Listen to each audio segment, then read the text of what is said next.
Welcome back to Dear Future, where we meet the artists shaping our creative landscapes with heart and with innovation. I'm Suki, your host, and today I'm excited to introduce you to Jonas Peterson, a visual artist, writer, and photographer whose work reimagines the way that we see and celebrate the people around us. Jonas's breakout series, Youth is Wasted on the Young, took the art world by storm. With powerful portraits of older adults in fantastic fashion and unexpected scenes, he blended fashion and AI to give us striking images that defy traditional views of aging, which is very near and dear to my own heart. Since then, Jonas has continued to captivate audiences with new series like Bon Voyage and Guardians, each one reminding us of the beauty, resilience, and stories within every face. Today, we're going to dive into his creative process, what he hopes to achieve through his art, and how AI is helping him push the boundaries of portraiture.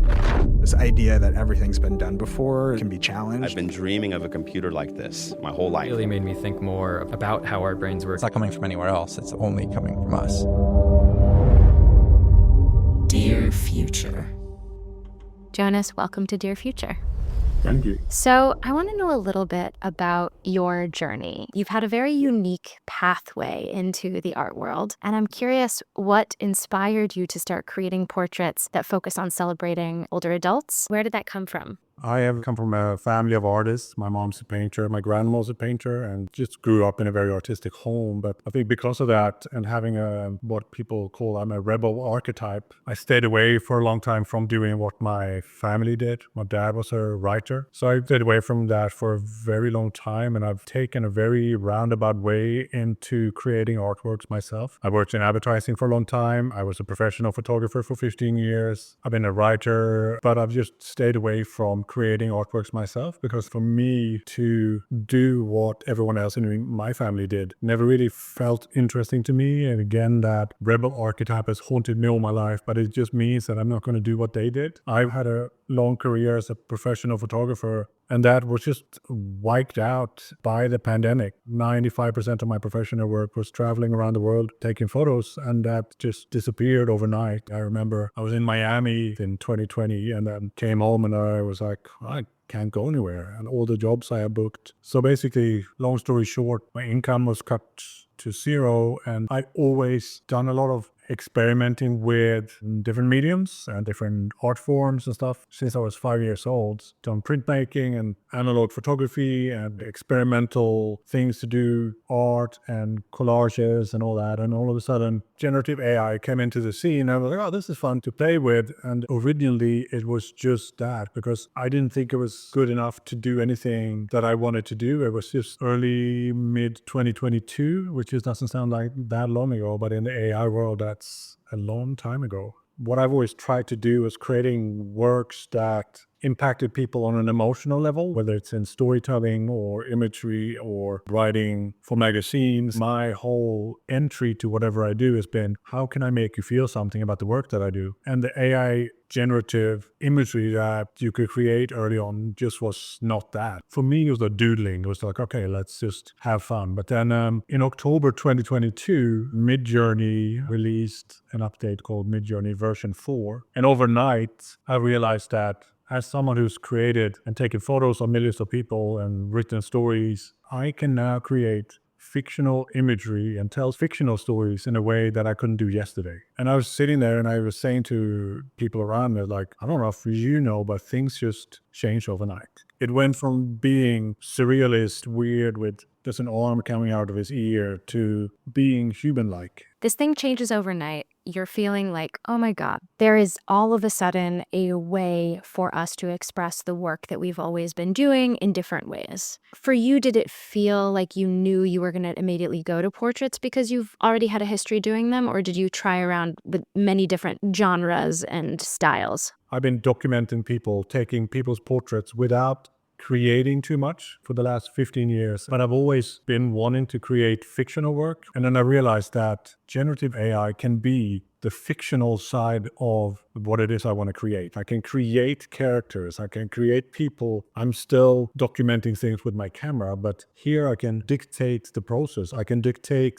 all of the elements that goes into this. So people go, look, it's not photography. I've never said what I do is photography with AI. It's the fictional leg of image making. It's a fictional way of creating work that has nothing to do with photography. It should not be compared to photography. Those are two different things. It's like comparing a documentary to Band of Brothers. There are two different things. Someone created that, someone documented that. You can appreciate both. You can appreciate Star Wars as much as you can appreciate 30 Feet from Stardom. It's two different things. So what brought you to this concept of youth is wasted on the young? Because it's such a powerful concept. I would love to know a little bit more about what motivated you to make older adults the heroes of the series and how you developed the look and feel of the portraits, because they're very distinct. I worked in advertising for a long time, and what I learned from being a creative director for some of the best agencies in the world was that to stand out, to create anything, you need to have some sort of juxtaposition. To just create fashion images was never interesting to me, but I was also like, what if I take something that's fashionable? How are we usually seeing fashion with young people? Well, let's bring in a element that never really gets featured in modern media, which is old people. My mom was a model when she was 18. She hung out with Jimi Hendrix and stuff like that. And now she's 75, turned 75 this year. So I'm seeing my mother, who I know is more of a badass rebel than I will ever be. And then people look at old people like they have nothing else to offer. I remember when I started playing guitar when I was 16, I went in to try and impress my mom by playing some shitty riff or whatever. And she just looked at me and said, hi, I hung out with Jimi Hendrix for a weekend when I was 18. So, and I was like, okay, thanks. I'm not going to play guitar anymore for you. But those sort of things, for me, the people who have been there and done that have perspective to life and to art and to living that young people, and I'm not young myself, but you just keep thinking that they're usually portrayed as gray and old. So when you old people in movies or commercials or whatever, it's like they're portrayed as gray mice. They're viewed as that. So I was like, what if I create some sort of work where I portray how they feel on the inside and they wear it on the outside? And also like Beautiful. taking a stab at advertising and fashion and lifestyle. There are people who are like been there and we're like, we just look at young people who have fucking nothing to offer when it comes to any sort of credibility. And then there's people that been there. And that was the idea. And I believe that everything has to start with a strong idea. And then the AI was good enough to bless me with an output that was exactly what I was after. And then I put a series together with 15 images that I just literally put on my personal Facebook page. And I said, youth is wasted on the young. And then I basically went to bed. And then I woke up the next day and had been shared 50,000 times. And I had phone calls from museums around the world. Martha Stewart had shared it. Sharon Stone had written about it. I realized that the idea that I had was, and which often happens with good ideas, is that they take a life of their own. They're stronger than your initial play with something. Because I had hundreds of emails saying, you have just given me a voice. So I had people who are 95 and said, that is me, how I feel on the inside, but I don't get to share that anymore. I get to show that. And for me, it was like, okay, I've now been put in charge of people who feel marginalized by people like myself in advertising and in social media and in the art world in general. It's like, okay, if that's the case, then I'm going to take this and run with it. That's so beautiful. Yeah, and I think I didn't really understand what I was doing initially, but once I realized there were so many people that were grateful for someone giving them a voice. What were you most surprised about in terms of the response? Like, was it that so many people resonated with it? Were there certain stories that stuck with you that made you feel like, oh, I really need to keep going? I mean, I've been doing creative work in different fields for 25 years, and I've always known that the power to creating work that resonates with people is to tell stories and tell stories that resonate with people. So for me, like, if I can create something that makes people feel something, that is a very powerful tool. So I wasn't surprised by that. I was surprised by how many people out there felt marginalized. And we're talking about people between 55 and 95. And in the world that we live in, no one treats them like they have a point of view anymore, even. When these are the people who are fucking marching in the 60s and standing up against tyranny, and there's no voice for them anymore. So I wasn't surprised the emotional response, but I was surprised by how many people felt like you were speaking for me. So in some ways, what's really interesting is like you had such a unique experience because you are using the most cutting edge technology that exists today to give voice to people who feel like they have been left behind. The irony and the beauty of this and the juxtaposition is so alive. For you as an artist, what did it feel like to not only be charged with this task of being a voice or a spokesperson, maybe not in yourself, but through the work that you're making? Whatever I choose to do when it comes to the mediums I choose, I've always tried to choose something that other people look at as garbage. You can't create human emotional work with AI. And I'm like, well, then I'm going to try exactly that. Or you can't do any real good work with digital photography. And I'm like, okay, let's try that. If you tell me that you cannot use AI to create emotional work that impacts people, well, I'm going to try and prove you wrong. So for me, going into whatever I choose to do has always been, what can I do to impact people? And what can I use that people think is absolute garbage to do that? I've been a professional photographer for a long time. And when people say, you're not doing anything new, it is just a tool for me. So for me, the main thing for me is how can what it is I create stand for something that resonates with people. And once I found out that what I create resonates with a lot of people, that was my focus. What you think about the tool I use is completely irrelevant to me. I will just shut that down. I owe it to myself and to the people who resonate with the work to continue the work. But I also don't want to be a one-trick pony and just go, he's the guy who just does old people. So for me, it's about creating people or imagery that resonates with people on some level. And if I continue to do the old people or whatever that remains to be seen, I need to just stay true to what I feel is true to what I want to portray. And you asked me for why portraiture. It was basically because I've always done portraiture. I find portraiture really fascinating. Portraiture is the simplest and most difficult thing you can do as a photographer. You think that, oh, you're just going to put someone on a stool and point a camera at them. You will find out very quickly that that's not how portraiture works. It's like to get a true vision of what someone is, you need to break them down. You need them to open up to you. One of my favorite portraits of all time is done by Richard Avedon, and it's a portrait of Marilyn Monroe between sessions. One of the most vulnerable portraits you'll find. And I think that to be able to get a vulnerable expression out of people, you need to be vulnerable yourself. The irony is that I can't do that with AI because AI is just, a robot. But I need to bring my own vulnerability, my own sensibility into the work that I create to even get something remotely human back. And that's the challenge. That's what I enjoy. How can I get work that feels human when it's not created by a human voice? Yeah, let's get into that. I'm really curious about your process. And I know, an artist never reveals all their secrets, but a part of what makes this podcast fun is that so often we see these works that are made by folks who might be playing with prompting in a lot of different ways. And I think there's not only folks who are not as familiar with AI on this podcast or listening to the podcast, but also people who are very familiar with AI and use their own tools in a lot of different ways. And I'd love to know a little bit about your nitty-gritty behind the scenes process of making the work that you do. Some of the things that have helped me a lot is that having worked as a professional photographer for a long time, I have learned to pre-visualize the image that I see in my head before I even start setting up. Like I know what I want the image to be. When I was starting out as a photographer, I would go and take photos of something and I was like, that does not look the way I saw it in my head. And over time, over the years, I've realized that that's not the photo I want to take because the light's not right or the emotion isn't right. The people are standing in the wrong positions or whatever. So I take less and less photos as a documentary photographer because I know, this is not the photo that I'm after. But I also know when all the elements are right, when the light is correct and all that, then I go to town as a photographer and go like, here, everything is here.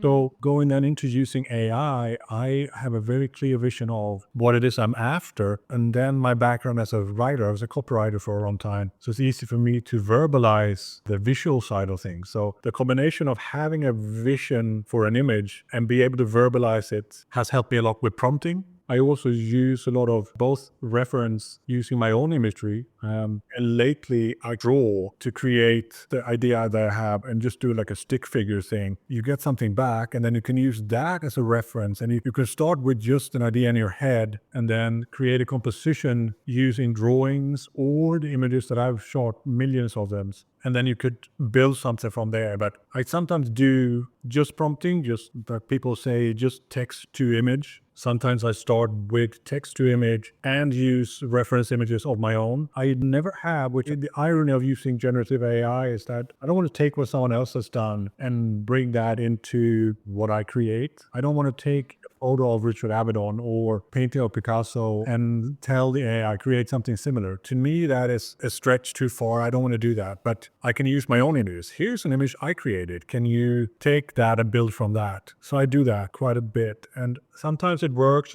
AI is like talking to a Spanish cousin who doesn't really understand exactly what you're saying. So then it comes back and says, no, what you're giving me back is too literal. But there's ways around that. You can introduce things, elements that call chaos or whatever, and tell the AI not to take it too literally. So I work with either just text to image, but a lot of the time now, especially in the last 6 months, I use imagery that I've taken myself or series that I've done before for it to understand where I want it to go. But I don't ever use any other living photographers or artists' work to influence the output that I want the AI to give me. And what are your favorite tools? What are the tools that you like to use most? I actually only use Midjourney for image creation. I have been offered by all the others, like, do you want to be an ambassador for us and do this and that? But I've stuck with Midjourney since day one. It's an interesting thing with AI is that it's getting more and more realistic, and I'm not interested in that. So I actually use a lot of the previous generations of AI. So I use Midjourney version 4 or Midjourney version 5 was much more surrealistic in the output. Like if I would say, a woman with wildflowers, there could be stuff growing out of her eyeballs and stuff. If you do that now, it's much more a realistic output and it's much more looking like photography. And that's not really what I'm after. I'm more after, can I get something that's a bit more Salvador Dali than a documentary taken on an iPhone? So I basically start with usually the earlier versions of AI art. And then I take that into another AI okay, can you clean this up? Because we have 18 fingers, 84 teeth here. Can we do something about that? It was more like working with a rough artist that would be something that was much more visually interesting compared to now. If I put in the prompts that I did a year and a half ago, it comes back perfect, but it's also less interesting in that sense. So for me, the collaboration is sort of where things happen. And for me, I've seen it as the AI is a collaborator of mine that has a creative mind that I don't. And now if it's getting too good at realizing what I'm asking it, then I'm just getting back exactly what I'm asking. So it's better for me a year ago when I was put in something and then I would get back the weirdest results, but I was like, okay, that's what you're thinking. So it'll be more of a dialogue back and forth than it is now, because I can get exactly what I need in 10 seconds now, and that's kind of not what I'm after. So for me, I prefer still working with earlier versions of Midjourney, and then I will take it from there. It's really interesting, that sense of the creative friction. I have a lot of conversations with friends about this. As someone myself who I started very early playing with these tools, and one of the things that I realized was even from the very beginning with some of the DALL-E creations I made, I was looking way back in the early days in like Midjourney version 1 and testing out all these different image generators. You really get this sense of an entity trying to understand concepts. And so what is this concept? What is that? So there's one element of it trying to understand the concepts, and then there's an extra layer of friction. And I get to my ideas faster or in a more interesting way when there's something I'm rubbing up against rather than it being perfect. What have you learned about your creative process by using AI that you haven't in your other art forms? As a professional photographer, I've pretty much only been shooting digital since 2005, but all my personal work has always been analog. So I shoot with Holga cameras, for instance, like toy cameras, and I shoot Super 8 when I shoot video. And the reason for that is that it is not perfect. It comes back to you and it has light leaks or shit happening in the background, or everything is skewed perspective-wise and stuff. And that's the friction of the meeting of the limitations of the medium and my idea is where beauty happens. It's a lot of the time it's garbage. Like I've taken thousands of photos with my analog cameras that it just don't come out at all. When it meets, there's some sort of magic happening. I think perfection is boring, and I've always said that. And for me, when I'm shooting with my cameras and when I'm doing actual portraiture, I always make people think that I'm done shooting, and then they start letting their guard down, they look away, and then I keep shooting. And then that's the photo that I choose for a feature. Or they go like, I didn't know you were still taking photos. Thank you. That's exactly what I do. And the same thing with AI has been like, when it's too good or too perfect, then it's not interesting to me. I get a lot of people complaining, well, why haven't you fixed this or that? Because I find that the friction here is exactly where we're meeting somewhere between where technology meets the human idea that I had.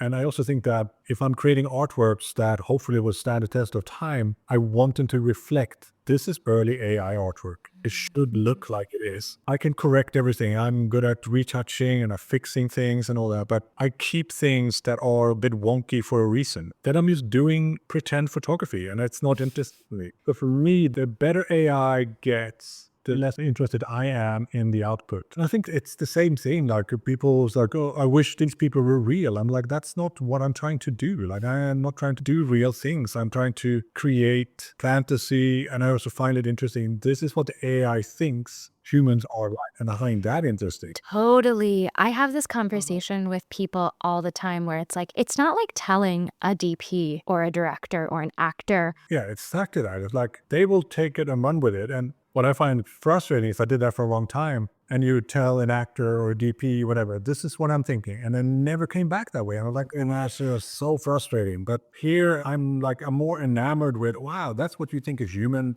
Yeah. Old lady in Varanasi on a skateboard looks like. Oh, cool. So one thing that I find really interesting about you and your journey is that very early on, I remember I saw the images on Instagram, and it was sort of at the time when there was a lot of people making larger series on Instagram. Yeah. There was like Midnight on Mars. They were doing this really cool, like retro futurist alien thing. There was other people that were doing very weird body horror that was, again, fascinating, but like its own weird world. And all of them, I think for the most part, continued to make work digitally. But I remember when I think you posted a message about like, you're not quite sure what you want to do with this work, because people had been asking you for an art book, a coffee table book, a calendar, God knows what they want to put on their fridge. And you went the direction of making large-scale art prints and really leaning hard into what felt like kind of a gallery direction. And also, it was a very bold choice because you only opened up a print shop a few times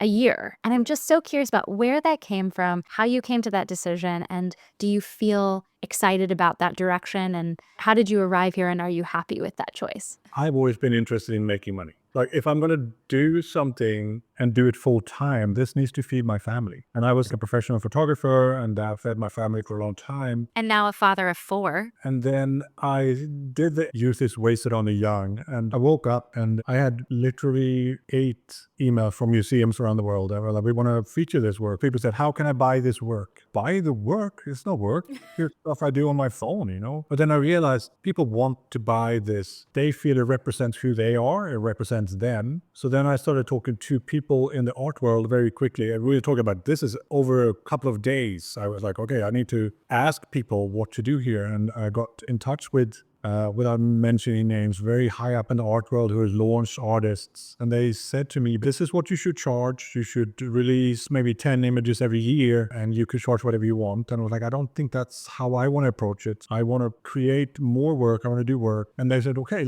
then you should release the work in limited edition series. Okay. And I was like, I listen to these people and know this. And I know also what creating a tangible print of something has a much more emotional impact than just see something on your phone. So I've always said to people, you have to get a print. If I give you a photo that I've taken, you have to print it. I don't care. Do not just keep it on your hard drive. So it made sense for me to create printed work of this. Then I was talking to people and said, okay, let's release the series that I did, the Youth is Wasted on the Young, as a limited edition series. And I looked at what other printmakers and photographers were charging for limited edition prints. And I landed at, okay, let's try and sell this series series of 15 images in addition of 10. And then people were like, how much should I charge? And I was like, I don't know. Is it a finger in the air? Okay, let's do $1,500 per image, which I thought sounded bizarre. It was like, this is the stuff I do not for fun. And then I sort of asked people, if you're interested in buying this, maybe you want to sign up to this mailing list that I've just started.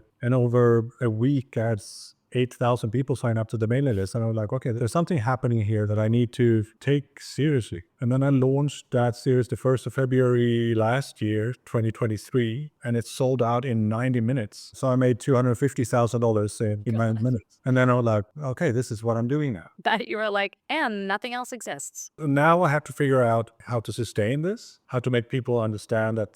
And there was a lot of hate in the beginning, like, you're charging $5,000 for a 40 by 50 print. And people were like very pissed off. And I was like, I'm doing that because that's what people are paying for it. Like, I'm selling 5 images for $5,000. And I hate talking about money, but that's kind of it. It's like supply and demand. And I'm still an anomaly in the sense that I sell for millions of dollars and a lot of people can't sell them for $14. And it's about understanding the people that you're selling to. I could probably sell 10 times more by lowering my prices, but at the same time, the people who buy, like, this is art that I want to spend money on. I feel like I don't want to diminish how they feel about the work by cheapening it. So for me, I still laugh every time I release a print series. And I'm like, wow, people are paying hundreds of thousands of dollars for this. And people are like, I just bought, like, someone would buy for $27,000. And I'm like, I just sit at home and go, okay, that's great. It is great. It's amazing. It is amazing. But at the same time, I need to both honor the work and I need to honor the people who are feeling that this is something that they want to represent who they are. So it's kind of me coming in from being amazed by the fact that people are willing to pay that, but also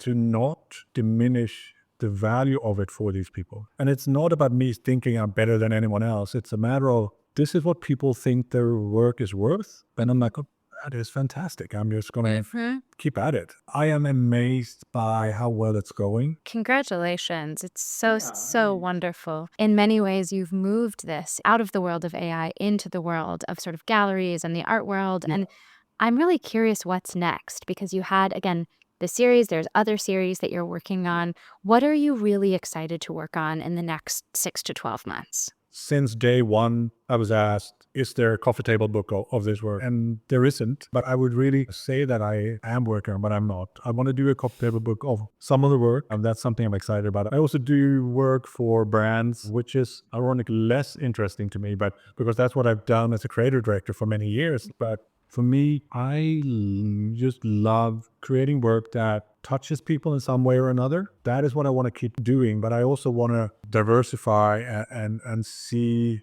if I can take it into different realms. I've had discussions with production companies in Hollywood saying, do you want to do an animated TV series with these characters? Stuff like that. And I've always thought that, where can we take the work? Where can this idea of something that's existed only as a digital file on your phone or computer into the real world, whether that's an actor interpreting the character that I created, because then it becomes more and more, less and less digital and more tangible. And I think that from the beginning, when I started doing prints, I've told people, like, you need to see the prints. You cannot just watch the Instagram account. As great as the Instagram account has been for me, or my website or whatever, this is actual physical work. And when people see the prints on a wall, they go like, holy Lord, I had no idea. And I think the same way is that it would be interesting to see where these characters could go, whether it's outside of generative AI to become, like, how could this be interpreted by other people? I had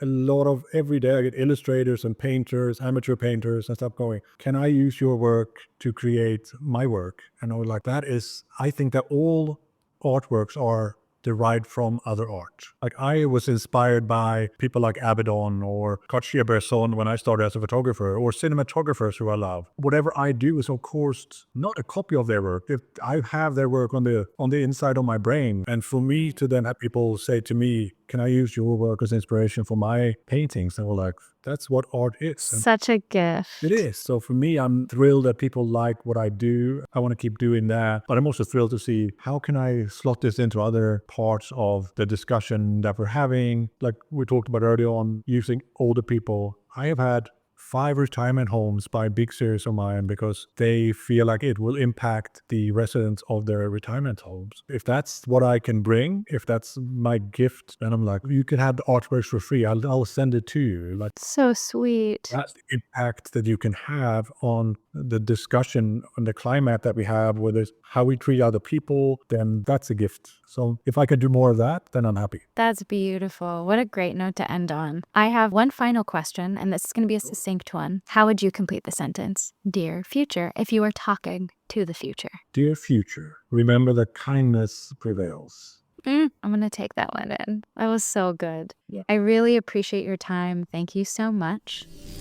I really appreciate your insights and your passion. Thank you for celebrating the beauty of all stages of life. Your work not only invites us to look closer, but also to reflect on what we value in ourselves and others. To our listeners, if you are inspired by Jonas's portraits and want to experience more of his work, please be sure to follow his journey as he continues to break new ground in art and AI, and hopefully buy some of his prints. Until next time, keep embracing new perspectives, and please remember, the most profound beauty can be found in the faces and stories we might otherwise overlook. This is Dear Future, signing off.